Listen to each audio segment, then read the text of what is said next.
Детский лагерь «Черноморская зорька» закроют на дезинфекцию. Напомним, что недавно в районе Анапы выпала двухмесячная норма осадков и лагерь затопило. В санатории на тот момент отдыхало больше 400 детей из нашей республики. Сейчас вода ушла с большинства территорий, однако места затопления еще есть. После отъезда детей из «Черноморской зорьки» и прекращения дождей территорию осушат полностью, а сам лагерь закроют на профилактику.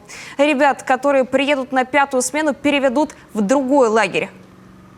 Был проведен мониторинг тут свободных лагерей, да, в это время, потому что, действительно, летний сезон, но к нашему, наверное, к счастью, да, о том, что появились лагеря, которые на 5-ю смену имеют достаточное количество мест, где можно разместить наших детей. Вот такой лагерь «Энергетик», это в поселке Суко, это лагерь, достаточно большой, обладает большой инфраструктурой.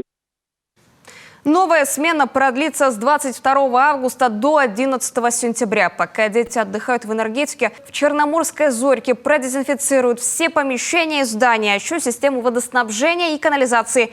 Пробы воды отправят на лабораторную проверку. Кроме того, сотрудники лагеря пройдут дополнительное обследование на инфекции.